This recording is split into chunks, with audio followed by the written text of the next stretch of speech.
The day Mabel Fletcher buried her second chance at happiness, she swore on the freshly turned earth that she would never again be fooled by a man with kind eyes. It was the spring of 1878, and the town of Caldwell, Kansas sat at the edge of everything. The edge of civilization, the edge of wildness, and the edge of whatever came after a woman had been broken twice by the same kind of lie. The prairie wind that swept through Caldwell in April smelled of buffalo grass and distant rain, and it had no pity for anyone, which Mabel had come to appreciate.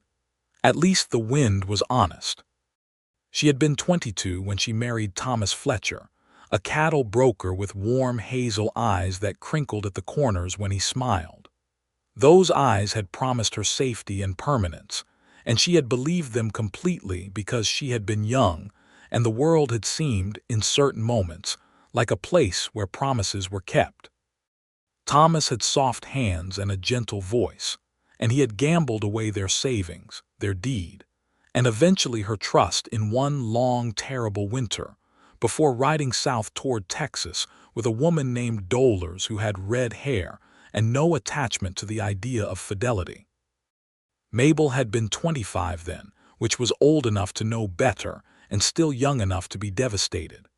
She had picked herself up with the kind of grim practicality that the frontier demanded of women who had no other choice.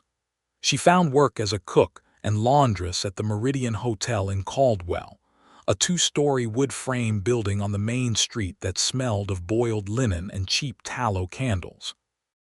The work was hard and honest, and it left her hands rough and her back aching at the end of every day, but it was hers, and she had learned to value things that were hers alone. Then came Daniel Marsh. He was a traveling merchant with eyes so blue and so warm they had seemed lit from inside like lanterns on a cold night. He had come through Caldwell with a wagon full of dry goods, and he had lingered 3 weeks longer than any dry goods merchant had cause to linger, and the reason he lingered was Mabel. He brought her wildflowers from the creek bank and read her passages from a leather-bound copy of Tennyson, and when he asked her to come with him to Denver and start a new life, she had said yes, because his eyes had been so very kind. Daniel Marsh already had a wife in Denver, and 2 children. That discovery had arrived in the form of a letter that fell from his coat pocket when Mabel had been hanging his laundry to dry in the yard behind the hotel, and the letter was signed by a woman named Ruth who asked Daniel when he was coming home, and whether he had remembered that their son's birthday was the 14th of May. That had been 7 months ago. Daniel Marsh had left Caldwell the same afternoon she returned his Tennyson to him without a word. She did not cry. She was past crying. What she felt instead was something colder and more durable than grief, a kind of settled resolve that had hardened in her chest like fired clay. She would not be fooled by kind eyes again.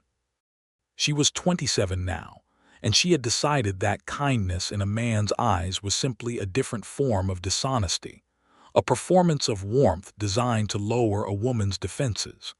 She had become very good at identifying it and very good at turning away from it without allowing herself to feel the pull. So when Cornelius Trask rode into Caldwell on a gray horse in the middle of a Thursday afternoon in late April, 1878, the first thing Mabel noticed, because she happened to be crossing the street with a basket of linens for the hotel, was that his eyes were not kind at all. They were dark, very nearly black in the bright afternoon light, and they held no warmth and no performance and no particular interest in charming anyone. They were sharp and watchful and direct, and when they landed on Mabel as she stepped up onto the boardwalk, they registered her the same way they registered everything else, as fact, as information, as something that was simply there and needed to be noted. She had never found that sort of regard attractive before. She found, to her great irritation, that she did now. Cornelius Trask was 33 years old, tall and lean in the way that men who work outdoors in hard country tend to become lean, with dark hair that needed cutting and a jaw that had seen 2 or 3 days without a razor. He wore a plain brown canvas duster, and had a Colt revolver on his hip in a plain leather holster with no tooling or ornamentation on it whatsoever, which told Mabel immediately that he was not the sort of man who needed to announce himself. His boots were good leather, worn but cared for, and his saddle was old and well-maintained, and altogether he presented the image of a man who understood the difference between what was necessary and what was merely decorative. He did not smile at her as he passed. He gave her a brief nod, the kind that acknowledged her existence and nothing more, and then he tied his gray horse to the rail outside the Meridian Hotel and went inside. Mabel followed at a professional distance, because the Meridian was her place of work and she had linens to deliver. She learned his name from the hotel register, which she could read upside down after years of practice, and she learned from Mr. Voss, the hotel owner, that Cornelius Trask was a range detective working for the Kansas Stock Growers Association, which meant he tracked down stolen cattle and the men who stole them, and handled the matter on behalf of the ranchers who could not always rely on the territorial law to do the same. It was not entirely glamorous work, and it was not entirely lawful work, and it required a particular kind of man, which was to say a man who was very good at finding things that did not want to be found. He took a room on the second floor. He ate supper alone that evening in the hotel dining room, reading from a small leather-bound journal and eating methodically without looking up at the other guests. Mabel served his table because Agnes, who usually worked that side of the room, had a sick headache.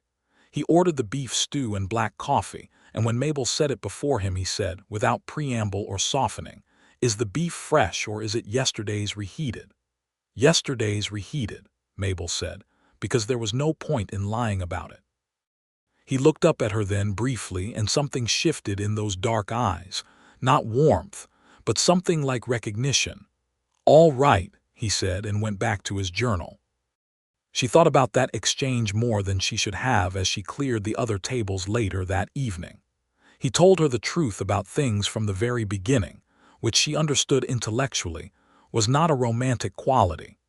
In the weeks that followed his arrival in Caldwell, and he stayed longer than she expected, since his investigation kept turning up new threads that needed following, she accumulated a small, strange collection of his truths. When she asked him one morning whether her raisin pie was good, he said it was acceptable but would benefit from more cinnamon and less sugar.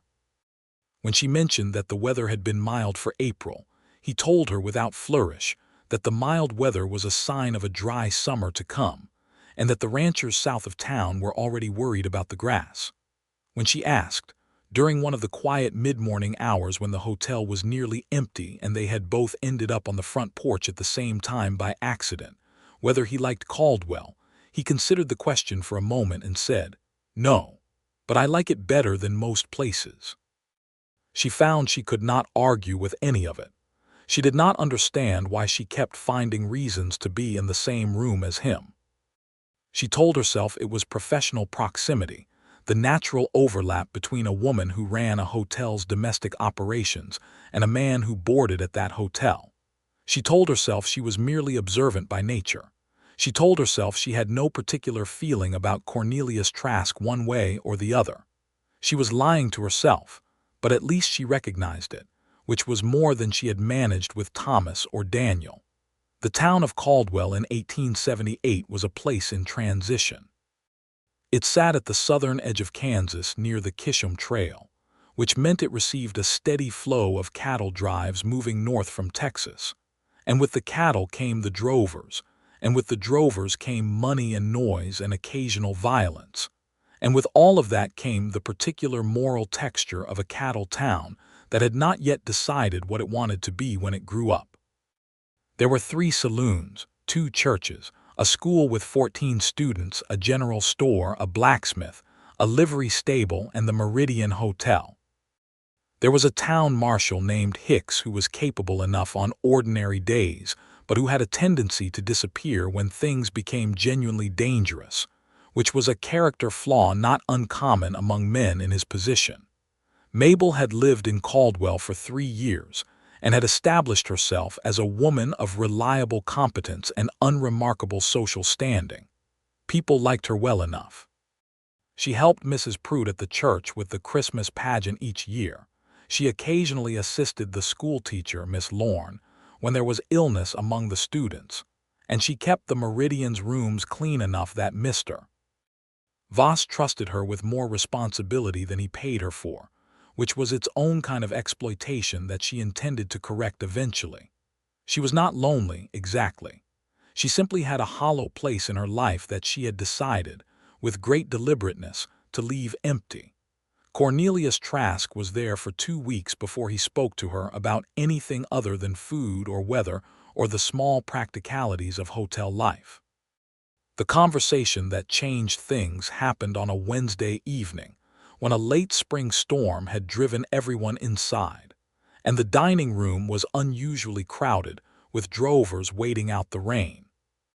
One of the drovers, a broad-shouldered man named Burkett who smelled of cattle and whiskey in approximately equal measure, had been watching Mabel all evening with the particular focused attention that made her skin prickle. When she came near his table to refill the coffee, he caught her wrist. "You are a fine-looking woman," he said, loudly enough for the whole room to hear, which was the worst part. Mabel set the coffee pot down with a controlled deliberateness and said, very clearly, "Let go of my wrist, please." He did not let go of her wrist. He said something after that which was not worth repeating, and which caused the other men at his table to laugh. Cornelius Trask had been at his usual corner table with his journal. He stood up. He did not do so quickly or dramatically. He stood up the way a man stands up when he has decided something and does not feel the need to announce it. He walked across the room and stopped beside Burkett's table and said, in a voice that was completely level and carried no detectable emotion whatsoever, "The lady asked you to let go." Burkett looked up at him. There was a brief assessment, the kind that happens between men who have both been in enough difficult situations to recognize the weight of the other. Whatever Burkett saw in Cornelius Trask's dark, unadorned eyes, it was apparently sufficient. He released Mabel's wrist. "Smart," Cornelius said, and went back to his table. He did not look at Mabel. He did not make any gesture that suggested he expected acknowledgement or gratitude. He picked up his journal and resumed reading as though nothing of consequence had occurred.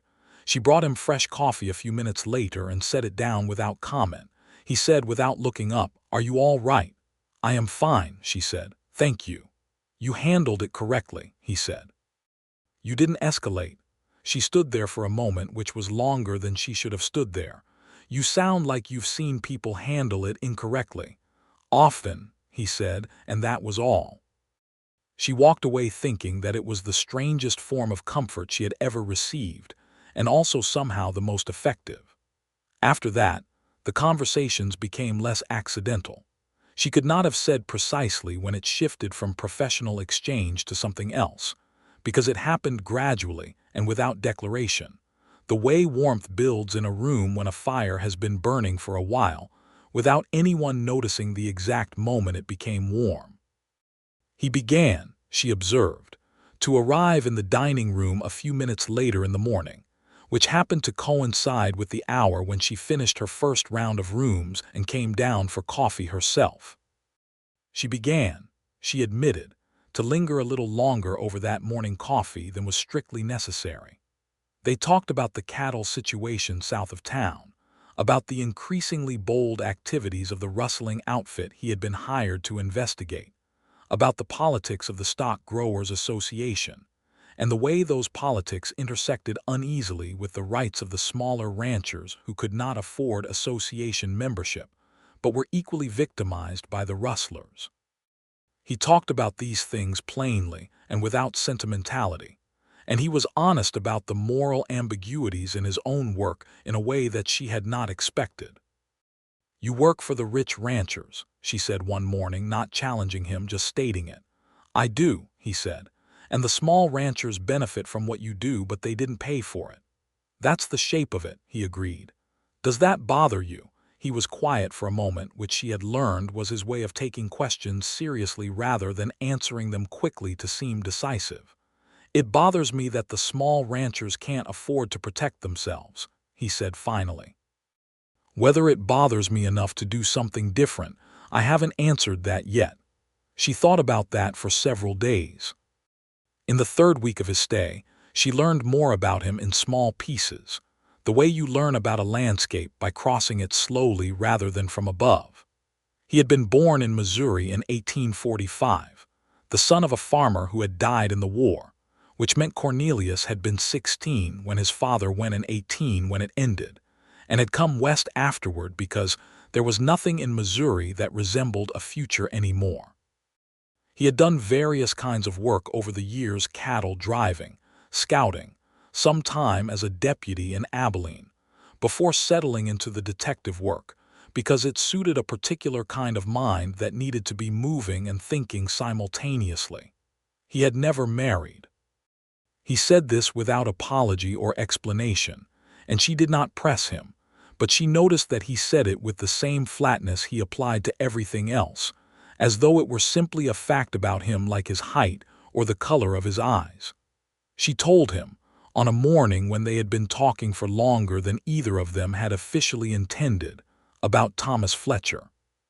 She did not tell him everything, but she told him enough, including the gambling and the woman named Dolers and the deed to a small house that had briefly been hers. She watched his face as she spoke. His expression did not change into the sympathetic softness that men typically employed when women told them painful things, which she had always found vaguely insulting because the sympathy was usually more about the man's discomfort than about her. Instead, he listened with the same attentive stillness he applied to everything. When she finished, he said, "That's a particular kind of cowardice, lying to someone who trusted you." "Yes," she said. "Did you see it coming?" She appreciated the question because it did not assume she had been foolish, merely asked what she had actually observed. "No," she said. "His eyes were very kind." Something moved in his face then, something quick that she nearly missed. "Kind eyes aren't information," he said. "They're performance." She looked at him across the table. His own eyes were, as always, unreadable in any warm or charming sense, dark and direct and entirely without performance. "I know that now," she said. He nodded once and looked back at his coffee cup. "Good," he said, and she understood that he meant it as a conclusion, but she felt it differently, as something opening rather than closing. She did not tell him about Daniel Marsh that morning. She told him about Daniel Marsh 3 days later, on a Sunday afternoon when the hotel was quiet, and they had both ended up on the back porch watching the thunderheads build over the prairie to the southwest. She told him about the Tennyson and the wildflowers and the letter from a woman named Ruth who wanted to know if Daniel had remembered their son's birthday. Cornelius listened to this with the same focused attention. When she finished, he was quiet for a moment. "Two men," he said. Not accusingly, not with pity. "Two men with kind eyes," she said. He turned to look at her then, and she held his gaze, and there was a long moment in which neither of them said anything. The wind was picking up ahead of the storm. The smell of rain was strong. "You don't have to have a policy about eyes," he said. "It's a reasonable policy," she said. "It's a reasonable response to insufficient data," he said. "It's not a reliable way to judge men." "What is?" "What they do when it costs them something," he said. "Not what their faces look like." She sat with that for a while. The storm was rolling in, gray and purposeful, and the first drops were beginning to fall on the dry ground, raising small puffs of dust where they hit. She thought he was right. She also thought that knowing the right thing and being able to act on it were not always the same thing. They went inside when the rain arrived in earnest. The investigation took a turn in the first week of May. Cornelius came down to breakfast one morning with a particular quality of alertness that she had learned to recognize as meaning the work had developed. And over breakfast, she had started making sure there was good fresh bread in the mornings because she knew he would be there. He told her that he had identified the man running the rustling operation. His name was Calhoun, and he was not a small-time opportunist but a genuinely organized operator who had been running stolen cattle into Colorado for at least 2 years, with a crew of 8 men and a route that used the deep creek beds to avoid the main trails. He was also, Cornelius told her plainly, dangerous in a specific and calculated way that made him more difficult to handle than a man who was merely violent. "What will you do?" she asked. "I've sent word to the association," he said. "They'll want to discuss options. In the meantime, I'll keep building the evidence. Will you be safe?" He looked at her across the table, and she held the look, because she had asked the question with more feeling than she had intended, and she was not going to retreat from it now. "Probably," he said, "but I won't lie to you and say certainly." She appreciated that he didn't. It was on that same day, after he left for his morning of whatever range detective work looked like up close, that Agnes, who was back from her sick headache and deeply interested in everything that happened in the hotel, sat down across from Mabel in the kitchen with a cup of coffee and a knowing expression. "You like him," Agnes said. "He is a reasonable guest," Mabel said. "Mabel Fletcher," Agnes said. "Agnes," Mabel said. "I have seen you talk to that man every morning for 3 weeks," Agnes said. "I have seen you make fresh bread specifically for his breakfast, and I have seen you stay on the back porch in the wind talking to him for an hour when you had beds to make and laundry to sort." Mabel drank her coffee. "He looks at you," Agnes said with some satisfaction. "He looks at everything," Mabel said. "It's his professional disposition." "He looks at you differently than he looks at other things," Agnes said. Mabel put down her coffee cup. "Agnes," she said carefully, "I have been made a fool of twice by men who looked at me in particular ways. I am not in a hurry to repeat the experience." Agnes's expression shifted from knowing to something gentler. She had been in Caldwell almost as long as Mabel, and she knew the outline of the Thomas story, though not the detail. "He doesn't have kind eyes," Agnes observed, which was unexpectedly perceptive for Agnes. "No," Mabel agreed. "He doesn't." "Maybe that's worth something," Agnes said, and got up to start the morning washing. Mabel sat alone in the kitchen for a few minutes and thought about whether that was worth something, and decided that she did not yet know. The following week brought a series of events that she would later think of as the week when everything became undeniable, which was not the same as the week when anything was said out loud.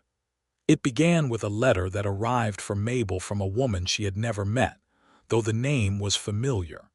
It was from Ruth Marsh, Daniel's wife, and it had apparently taken several months to find Mabel because it had been routed through Abilene first. Ruth Marsh had heard about what her husband had done from Daniel himself, who had apparently confessed everything upon returning to Denver, and who had been required by his wife, with admirable firmness, to write letters of apology to every woman he had deceived. Ruth Marsh's own letter to Mabel was brief and entirely without bitterness toward Mabel, which Mabel had not expected. It said, in neat, careful handwriting, that she was sorry for what had happened, and that she hoped Mabel was well, and that she wanted Mabel to know that his behavior was his fault and not hers.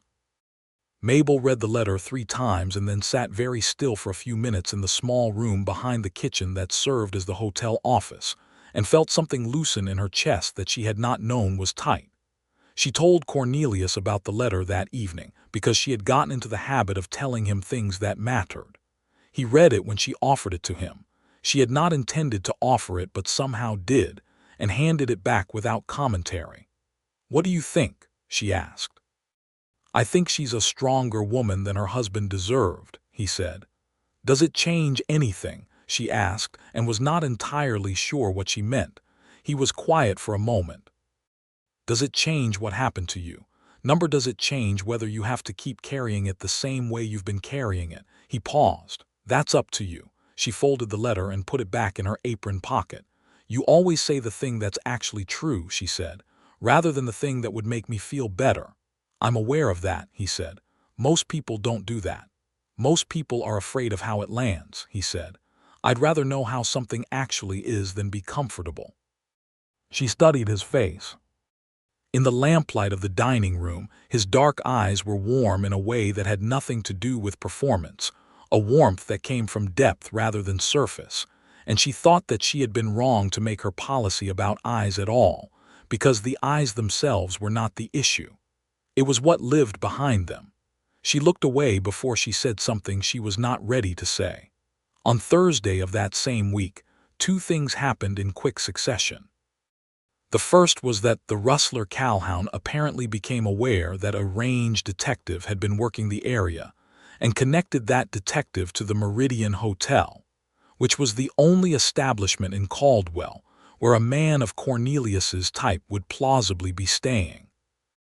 One of Calhoun's riders came into town that afternoon and made a point of having a slow, deliberate drink at the saloon nearest the hotel and asking loud questions about a man named Trask, which Mabel heard about from Mr. Voss, who heard it from the barkeep, within an hour of it happening.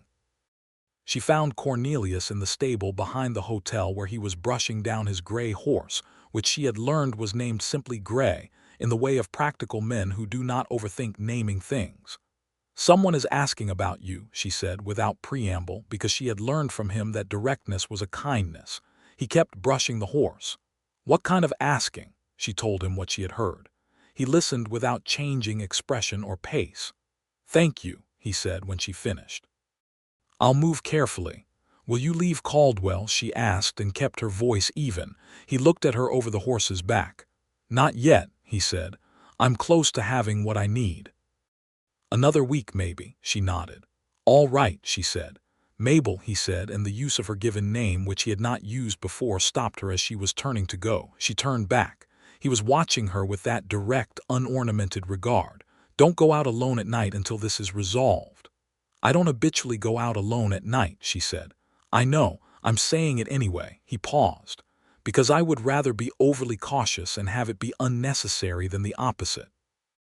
"I understand," she said, and this time she did not pretend to herself that the warmth she felt in response to his concern was merely professional. The second thing that happened that Thursday was that she went into the hotel kitchen that evening to finish the next day's bread and found Agnes crying at the table, which Agnes, who was cheerful by constitution, almost never did. The reason, when Mabel sat down and waited for it, was that Agnes had received a letter of her own, a letter from her brother in Ohio, saying that their mother had died in February.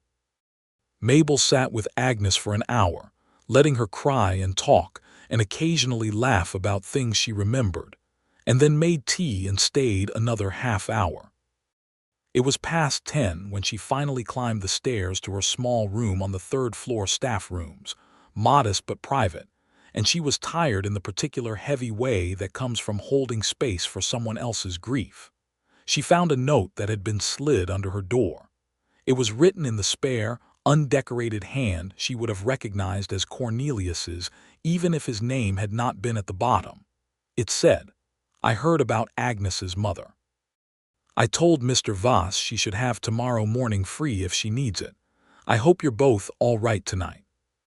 She stood in her room and read it twice and then sat down on the edge of her bed with the note in her hands and stayed there for a while, not thinking anything in particular, just sitting with the fact of it. He did not wait for credit, and he did not announce that he had done it. He had done it because it was the right thing and put a note under her door because she was the one who would want to know. He had thought about what mattered and acted on it without performance. She had spent 2 years learning to be suspicious of kind eyes, and here was a man who did not have kind eyes at all, whose eyes were like 2 chips of hard, dark stone, who told her the truth consistently and without softening, who made sure Agnes had a morning off and told her because she cared, and who had asked her to be careful in a way that contained more genuine care than Thomas Fletcher had ever expressed toward her in 4 years of marriage. She could not explain, quite, why she stayed in Caldwell the next morning, instead of taking the extra work time to look at the road south as she sometimes did when she was restless. She stayed because she had bread rising in the kitchen, and because Agnes needed company, and because she had made a decision, not a loud one but a real one, to stop running from things that weren't dangerous. Over the next several days, as Cornelius gathered what he needed for his case against Calhoun, the texture of his time in the hotel shifted in subtle ways. He began to talk to her with slightly less economy. Not less honesty, never that, but with more willingness to let a conversation extend beyond what was strictly necessary. He told her one morning when the light was coming through the dining room windows at a particular golden angle that he had never learned to stay in one place long enough to have anything worth staying for, and that he was not certain whether that was a practical reality of his work or something he had chosen without being entirely aware he was choosing it. "Which do you think it is?" she asked. "I think it started as practical and became habit," he said. "Habits can be changed," she said. "Yes," he said and looked at her steadily. "They can." She did not look away this time. It was on a Friday morning, 10 days before the end of May, that the situation with Calhoun came to its resolution, and it came in a way that nobody in Caldwell had particularly anticipated. Cornelius had ridden out early before breakfast to complete his documentation of the last piece of evidence he needed, a secondary holding pen on a ranch south of town where the stolen cattle were held before being moved west. He was expected back by mid-morning. He was not back by mid-morning. He was not back by noon. By 1 in the afternoon, Mabel had moved from measured concern to something more concrete, and she was standing on the front porch of the Meridian watching the road south with a stillness she recognized as the kind that replaces panic when panic is not an option. At 1:30, Gray came back to town without his rider. A riderless horse meant bad things in 1878 in Kansas, and everyone in the vicinity of the Meridian Hotel's front porch understood this immediately. Mabel came down from the porch and caught Gray's reins, and she looked at the saddle and the horse for injury and found none, and then she did the thing she had decided she would do during the hour since she started watching the road. She went to the marshal. Hicks was less than useless, which she had half expected. He said he'd look into it by end of day, which meant nothing. She left his office and went directly to the livery stable and told the liveryman, a steady man named Pierce who she trusted, what had happened, and Pierce said he would go out with her to look if she wanted someone who knew the South Range. She said yes. They rode out together with Pierce's hired hand, a young man named Denny, following Gray, who retraced his own path with the reliable instinct of a well-trained horse, and they found Cornelius Trask approximately 4 miles south of town near a dry creek bed, sitting with his back against a cottonwood tree and his left arm strapped against his chest with his own neck kerchief. He was conscious and appeared deeply annoyed about being found in this condition. "He's alive," Pierce said, with some relief. "Obviously I am alive," Cornelius said, which Mabel took as an encouraging sign. She dismounted before Pierce and Denny and came across the ground to him and crouched down to look at him with clear eyes.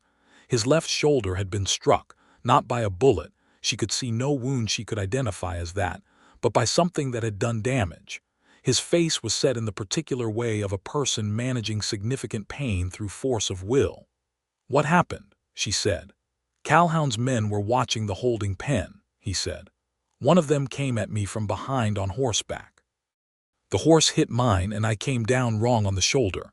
Can you ride?" "I need help getting up," he said, which she understood was a significant admission for a man who made none unless they were absolutely necessary.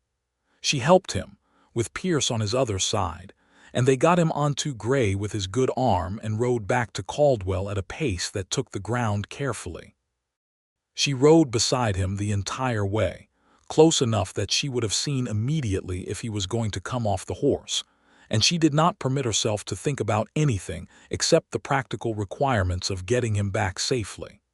The town had a doctor, a competent man named Addison who had been there 5 years and had seen every variety of frontier injury.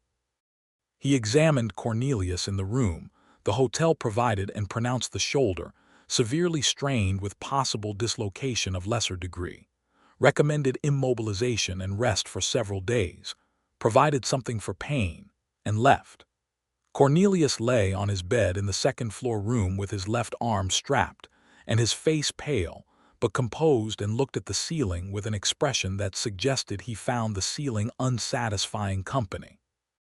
Mabel came in after the doctor left with hot coffee and bread because that was the practical thing and she was good at practical things.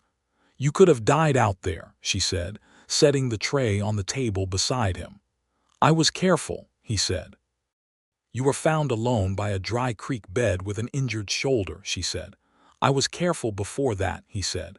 The creek bed was Calhoun's careful being better than mine on that particular morning. She looked at him for a moment. Cornelius, she said, and the name felt different in her mouth than it had when she had learned it from the register, felt like something she had decided to use rather than merely discovered. He looked at her. I was frightened, she said. She said it directly and without softening because she had learned from him that directness was a form of respect. When Gray came back without you, I was frightened. He was quiet for a moment. I'm sorry you were frightened, he said, and it came out with a gravity that told her he meant it specifically and not as a politeness. I don't want your apology, she said. I'm telling you because it seems like something you should know. Why? He asked, and it was not a challenge. It was a genuine question. Because I have been trying, she said carefully, to determine whether the thing I feel when I am in a room with you is something I should act on or something I should continue to manage carefully. He watched her with those dark, straight eyes. What have you determined? That I cannot continue to manage it carefully, she said. That when your horse came back without you, I was beyond management entirely. He reached out with his good right arm, and she had not expected it, so she did not move away in time, and his hand found hers where it rested on the edge of the tray table, and he held it, not tightly, but deliberately. I have been trying to determine the same thing, he said. And, she said, I am not a man who is easy to live alongside, he said. I have no particular gift for gentleness, and I have been moving for 15 years, and I will tell you the truth about hard things when most men would soften them, and you will not always like it. I know that, she said. I'm telling you so there's no misunderstanding later, he said. I know, she said again. I am telling you that I know, and I am still here. His hand tightened on hers just slightly. Then I think you should know, he said, that I have not been able to think about leaving Caldwell for at least 2 weeks without the thought having a very specific reason. It's complicated. Am I the reason? She said. Yes, he said. She looked at their hands on the tray table. His hand was large and calloused and entirely unperformed, and it held hers with a steadiness that had nothing in it of trembling eagerness and everything in it of settled intention. And she thought that she had been trying to explain to herself why she stayed in Caldwell in the mornings and why she made fresh bread and why she watched the road south, and the answer was simpler than any of the explanations she had constructed. Then stay, she said. I have a job to finish, he said. After the job, she said. He looked at her for a long moment. After the job, he agreed. She did not let go of his hand for several minutes, and he did not seem inclined to let go of hers either, and they sat in the room on the 2nd floor of the Meridian Hotel in Caldwell, Kansas, while the afternoon light moved across the floorboards and the sounds of the street came up through the window, and it was the quietest she had felt in 3 years. The business with Calhoun concluded 10 days later. Cornelius, his shoulder recovered enough for limited work, coordinated with the Stock Growers Association men who arrived from Wichita, and presented his documentation to both the association and the county sheriff in a formal meeting that Mabel heard about from Mr. Voss, who had heard it from the blacksmith who had been in the feed store next to the sheriff's office at the time. Calhoun was arrested along with 3 of his riders. The others had apparently dispersed when news of the association men's arrival preceded them down the trail. The cattle that could be traced were returned to their owners. The small ranchers who had been hit got some restitution through the association's agreement with the county, which was less than perfect but more than nothing. And Cornelius had been specific in the documentation about including the smaller operations losses, which the association had apparently accepted under some pressure from the county sheriff, who was himself from a small ranching family. She heard this part directly from Cornelius when he came back to the hotel after the meeting with dust on his coat and a look of having finished something. You included the small ranchers in the documentation, she said. They lost cattle too, he said. The association didn't hire you to advocate for them. No, he said, But leaving their losses out of a document that was going to be used to determine restitution would have been inaccurate. She looked at him. "You are the most stubbornly honest man I have ever met," she said. "Is that a complaint?" he said. "No," she said. "It is the opposite of a complaint." He looked back at her with those direct, dark eyes, and a corner of his mouth moved in a way she had come to recognize as his closest approximation of a smile. "The job is finished," he said. "I know," she said. "Which means I have to decide what I'm doing next," he said. "I know," she said again, and waited, because she had learned that he thought better when he was not rushed, and she had also learned that she was willing to wait for him in a way she had not been willing to wait for anything in a long time. "I wrote to the association 2 days ago," he said. "There's a permanent position available, range detective for the Southern Kansas district based in Caldwell." She went very still. "When did you write that letter?" "2 days ago," he said. "2 days ago was before the meeting," she said. "Before the job was formally concluded." "Yes," he said. "You applied for a position here before you knew how the job would end," she said. "I knew how it would end," he said. "I had all the evidence I needed. It was a matter of presentation." "That is not the point," she said, and she could feel something moving in her chest, something warm and embarrassingly close to tears, which she did not intend and which she controlled with the same determination she had applied to most things in her life. "No," he said. "The point is that I decided I was done moving." She looked at him for a long moment. "You decided that?" "Yes," he said. "Not because I asked you to," she said. "You didn't ask me to," he said. "You told me to stay after the job. That's not asking, that's accepting an offer. I was making the decision whether you said anything or not." She absorbed this. "That is an important distinction," she said. "I think so," he said. She crossed the room and stood in front of him, closer than they had stood before, which was closer than was strictly proper in the dining room of a hotel, but it was the middle of the afternoon, and the room was otherwise empty. She looked up at him and he looked down at her, and there was, for once, nothing that needed to be said for several seconds. Then she said, "I am glad you are staying." "I know," he said, and that corner of his mouth moved again, more definitely this time, and she thought she had never in her life wanted so badly to see what his full smile looked like, and she decided she had the patience to wait for it. What followed was 3 months of a courtship that proceeded at the pace that two careful people with histories of being hurt tend to set, which is to say slowly, and with a great deal of attention paid to the reality of the other person rather than the imagined version. They took Sunday afternoon rides together on the prairie south of town. Mabel on a steady bay mare she borrowed from the livery because she had not owned her own horse since Thomas had sold everything. They attended the occasional church social because it was what one did in a town like Caldwell, and because standing beside Cornelius Trask at a social event was, she discovered, quite different from standing beside men who smiled at everyone and wanted to be liked. He did not smile at everyone. He was polite in the efficient way of a man who understands social obligation but has no interest in performance, and several of the townswomen found him inscrutable, and Mabel found their finding him inscrutable quietly satisfying. He read to her sometimes, in the evenings on the back porch, from a battered copy of Marcus Aurelius he carried in his saddlebag, which was not the Tennyson of her previous experience and was considerably more useful.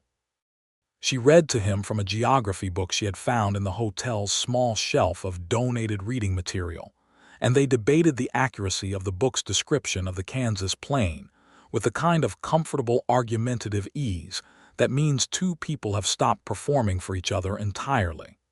He had the position with the association, which meant he was still in the field periodically, which she had known would be the case and had accepted.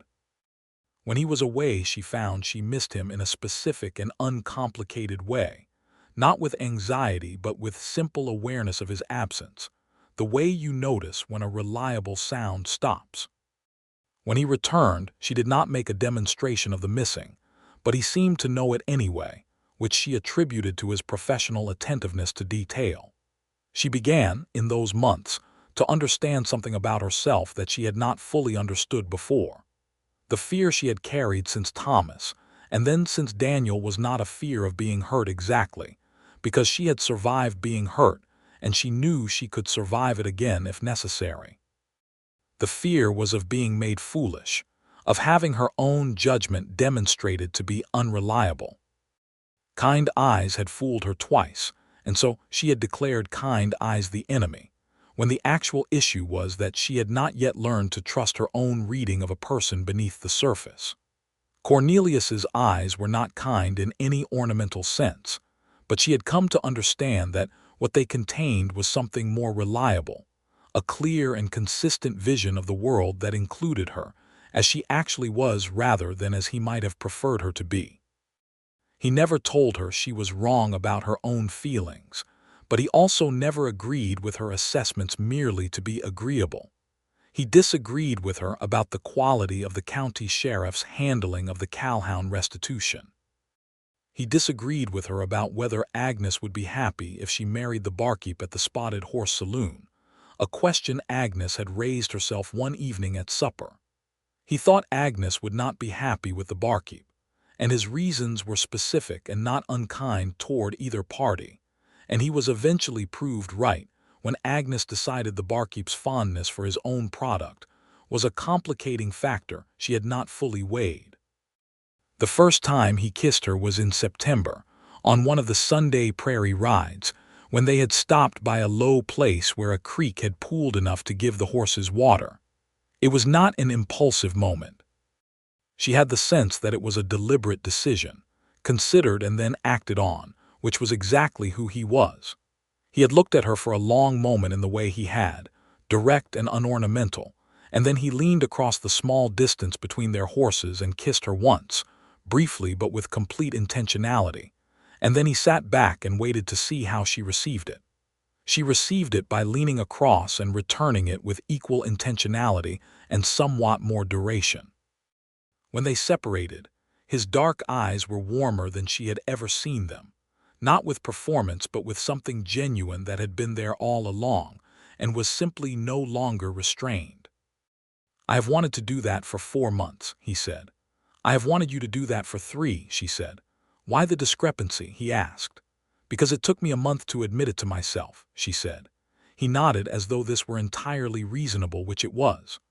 "All right," he said, and they rode back toward Caldwell in the long September light, closer together than they had ridden before, and she thought that she had been wrong about many things, but she was very sure she was not wrong about this.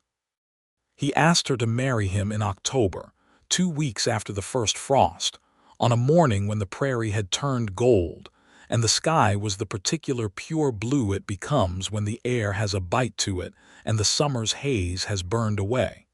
He did not make an occasion of it.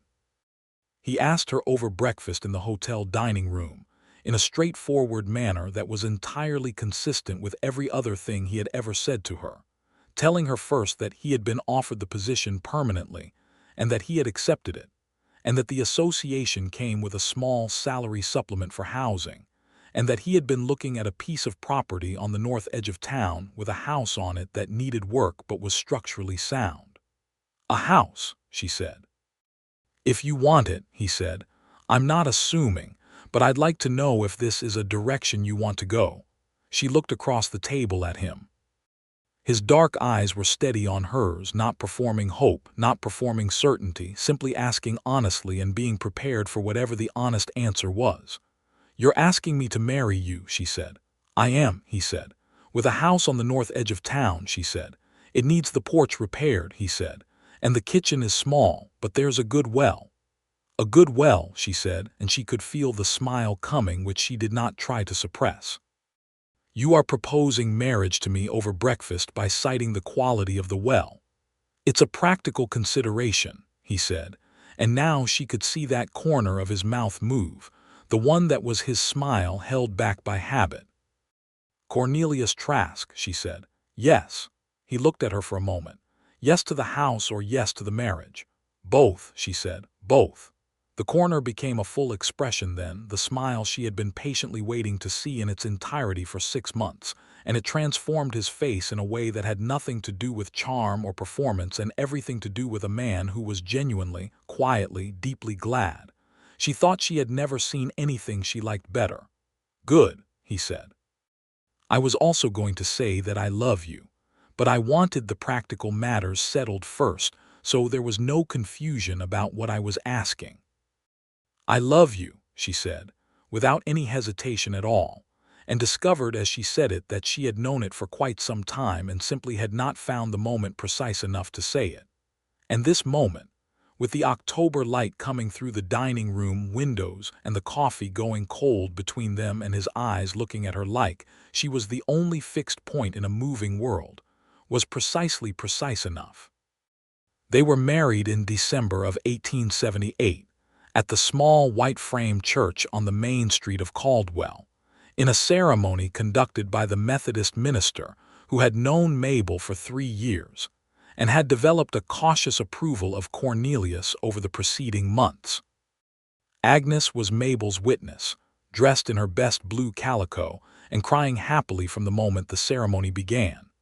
Pierce, the liveryman, stood up for Cornelius, which surprised Mabel slightly until she learned that the two had known each other years before in Abilene, and that Pierce was the closest thing Cornelius had to a friend, which was saying something about both of them. The house on the north edge of town was ready by the time they married. Cornelius had spent his October and November evenings repairing the porch, rehung the kitchen door which had been binding in its frame, and replaced a section of roof above the back bedroom. Mabel had contributed curtains from fabric she bought at the general store, and a hooked rug she made herself during the evenings she had always spent on the hotel's back porch, now replaced by evenings in the small sitting room of their house with the lamp lit and the wood stove ticking with the cold outside. She gave her notice to Mr. Voss in November, which was harder than she expected, not because she was uncertain about the marriage, but because the Meridian Hotel had been her independent ground for 3 years, and she was not someone who surrendered independence lightly. Mr.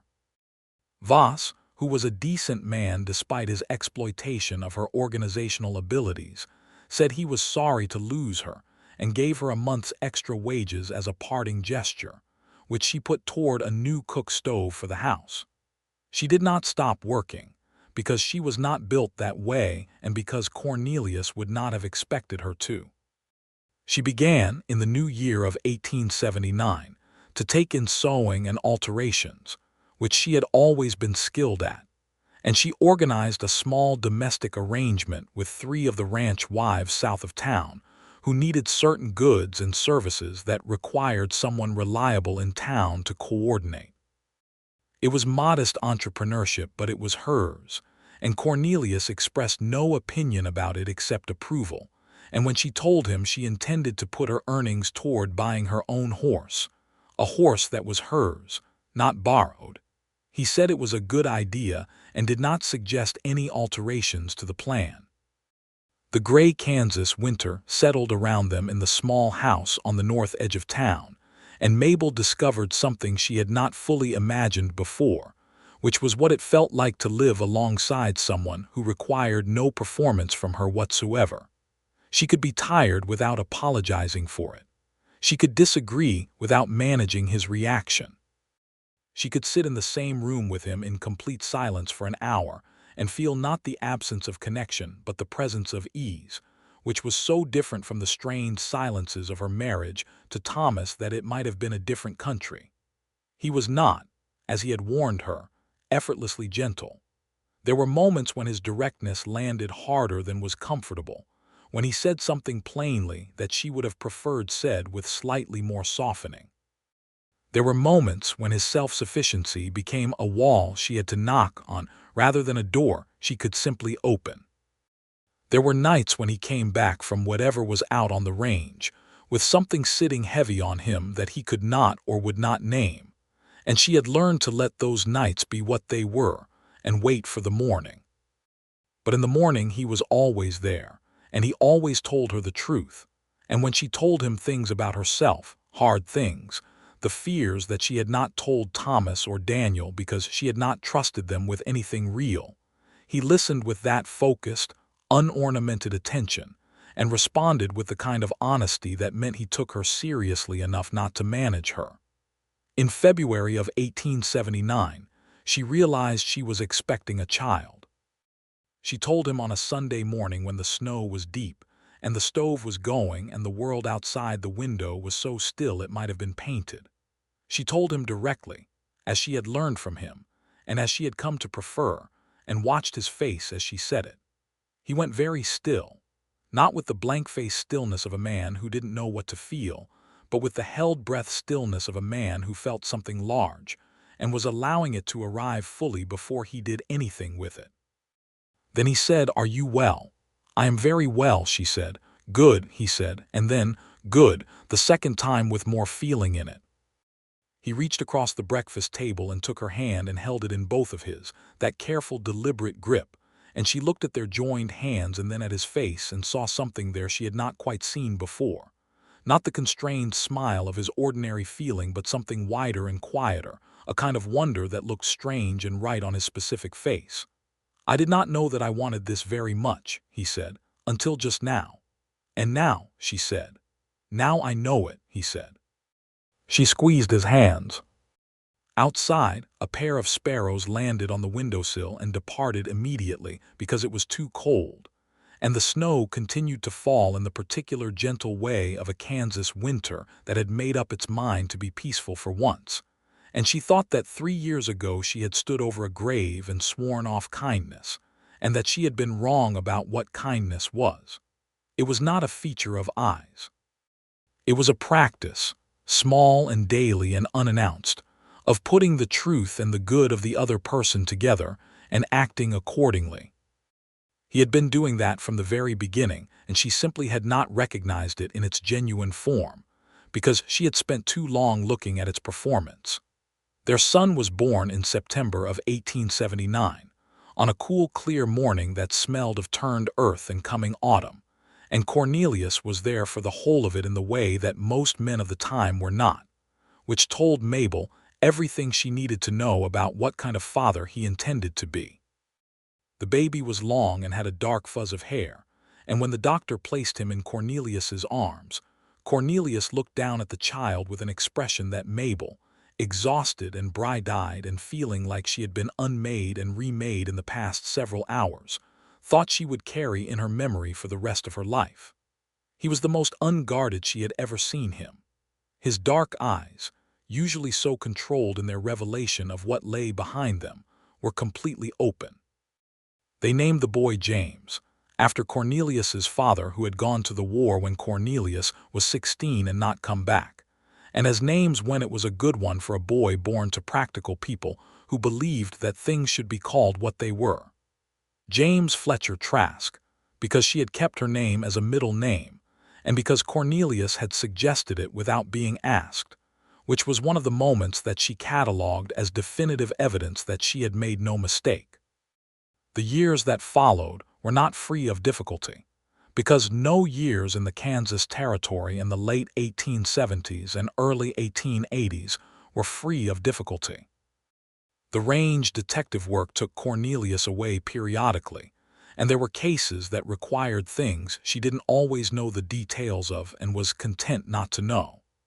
The drought that the mild April weather had predicted arrived in 1880 and hit the small ranchers hardest, and they did what they could within their own modest means and what the community required of them, which in a frontier town meant more than it might mean elsewhere.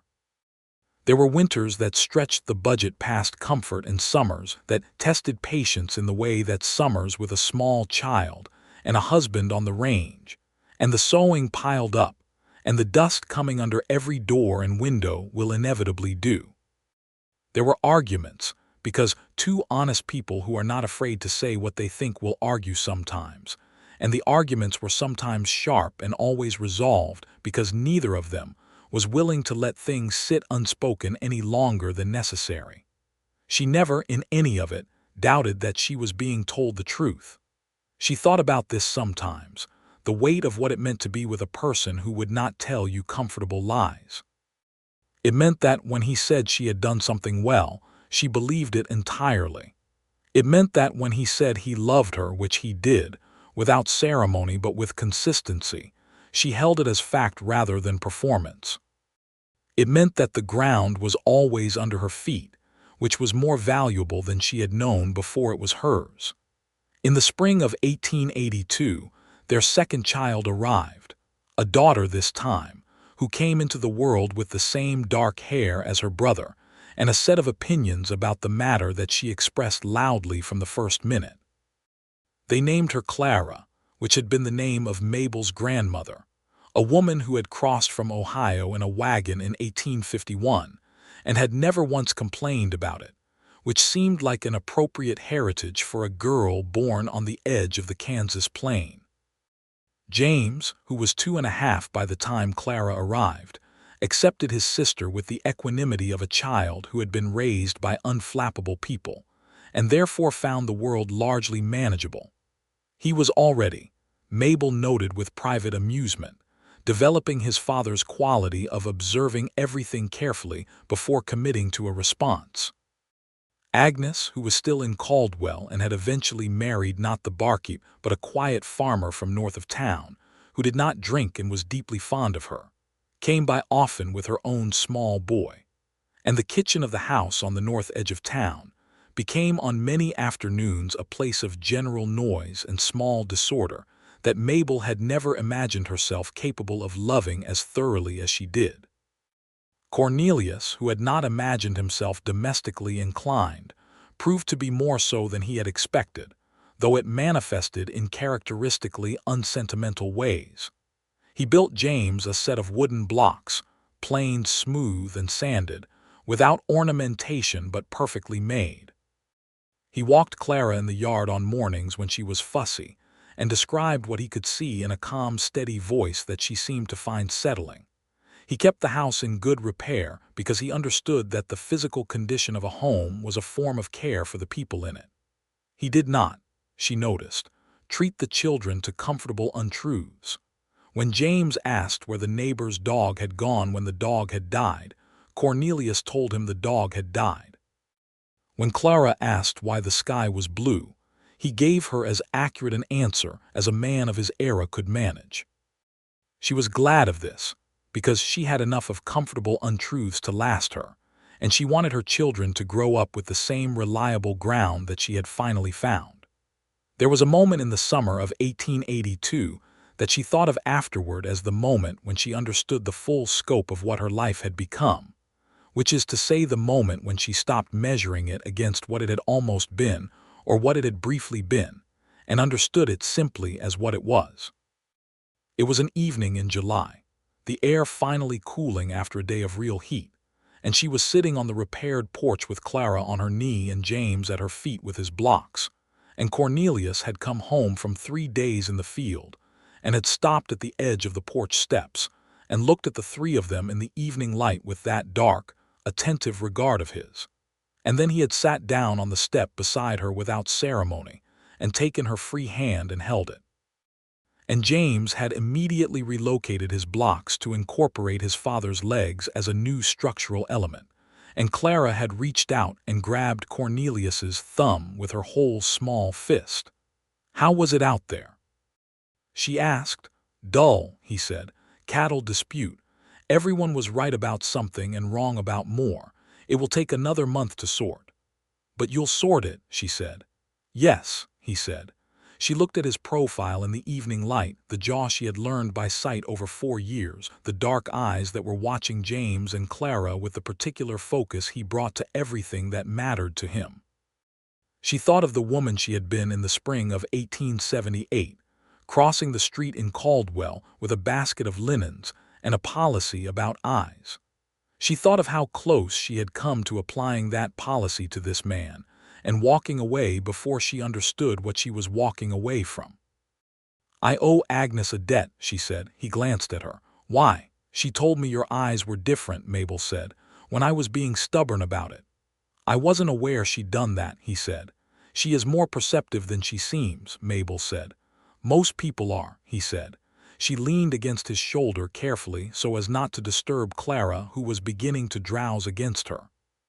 He shifted slightly to accommodate this, which was its own language, the small wordless adjustments of people who have learned each other's weight. The evening settled around them, the Kansas prairie going quiet in that particular way it had at the end of a hot day, the light turning long and amber and the sounds of the town going softer. "I was afraid of you," she said, "in the beginning." "I know," he said. "Not of you specifically," she said. "Of whatever you might be. I had decided the category was dangerous." "The category of what?" he said. "The category of men who might matter," she said. He was quiet for a moment. James had built something ambitious with the blocks and was regarding it with the critical satisfaction of a young engineer. Clara was fully asleep now, warm and solid on Mabel's lap. "I knew you were afraid of something," he said. "I didn't know what it was exactly." "Did it change what you did?" she asked. "No," he said. "I just kept telling you the truth and let you find your own way to it." She smiled. "That sounds like a very specific strategy." "It was the only one I had," he said. "I don't know how to be anything other than what I am." "I know," she said. "That is precisely why I trusted you." He turned to look at her then, and his eyes were warm in the way she knew now was not performance, had never been performance, warm in the way of something genuine that had no need to announce itself because it simply was. She looked back at him in the July evening light and thought that she had been right to make a policy, just wrong about what the policy should be. Not a policy about eyes, a policy about truth. He told her the truth. He had told her the truth from the first morning when he said the beef was yesterday's reheated, and from the Tuesday when he said the pie needed more cinnamon, and from the Sunday on the prairie when he said he had decided to stop moving. And he would tell her the truth for the rest of his life, which she intended to be a very long time. "I love you," she said, not because the moment demanded it, but because it was true and she was married to a man who appreciated the truth for its own sake. "I love you," he said, the same directness, the same weight of fact in it. Not poetry, not performance, just the truest thing either of them had. James knocked over his block construction and made a small sound of philosophical resignation and began rebuilding. The evening star came up over the prairie. Clara breathed her slow, milky baby sleep against Mabel's shoulder. Cornelius held her hand on the warm porch step, and the town of Caldwell moved through its evening around them. The sounds of horses and distant voices, and someone on a porch 2 streets over playing a harmonica with more enthusiasm than precision. She had been 27 years old when she had buried her second chance and sworn she was done. She was 31 now, with 2 children and a house with a good well and a husband whose eyes had never once been kind in the ornamental sense, and who had therefore never once needed to perform a kindness he did not intend to deliver.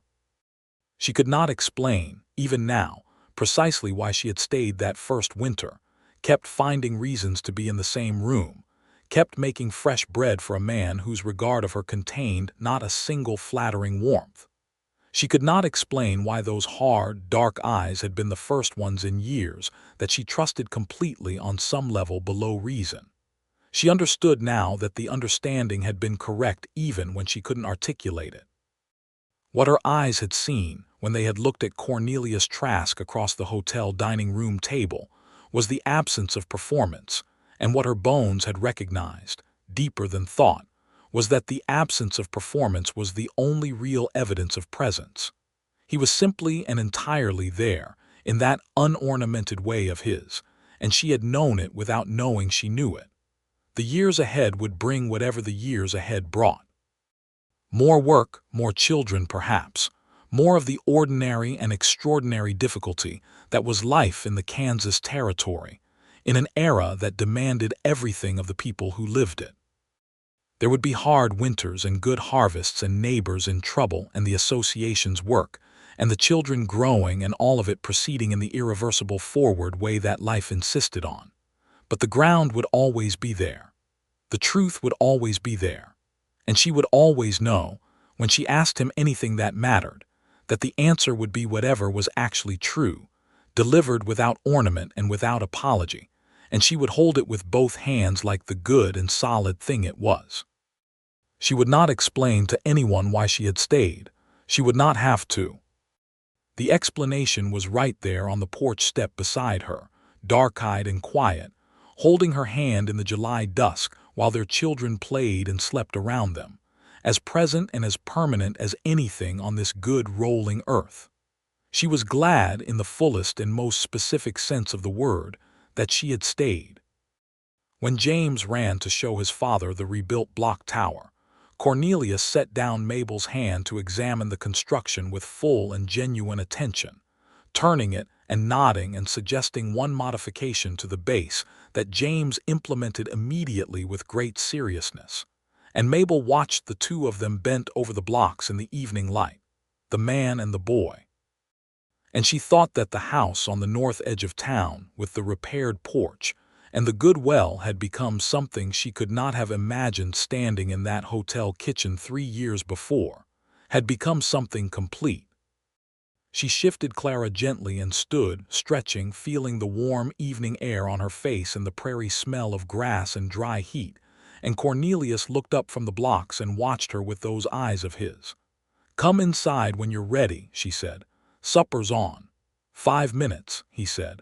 "5 minutes," she agreed.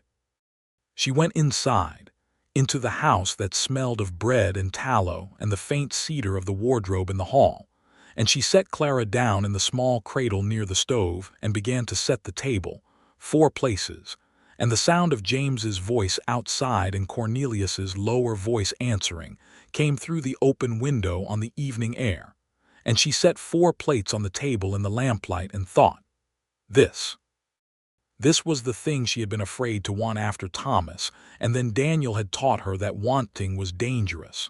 This specific, ordinary, lamplit thing, the table set, the bread cut, the voices outside, the man who would come in 5 minutes and tell her if the soup needed salt. She laughed quietly to herself. Then she called out the window, "The soup needs salt and I haven't added it yet, so you can tell me when you come in." And outside she heard him laugh, which was a sound she had not heard for the first 2 months of knowing him because he had not had cause to laugh, and it had never lost its value for her, that sound, proof that the warmth she had seen behind those hard eyes was real and not imagined, present and not performed. "5 minutes," he called back.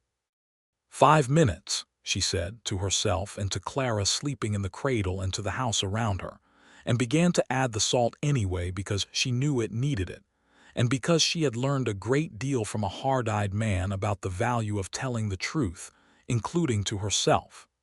The door opened, as it always did, exactly when he said it would.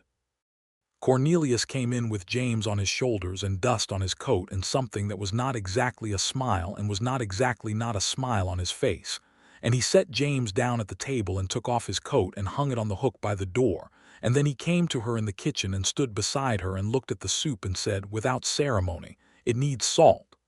"I know," she said. "I just added it." "Good," he said. She handed him a ladle. He tasted the soup and nodded once in the way of a man whose approval was never given for its own sake and therefore meant every time exactly what it said. "Good," he said again.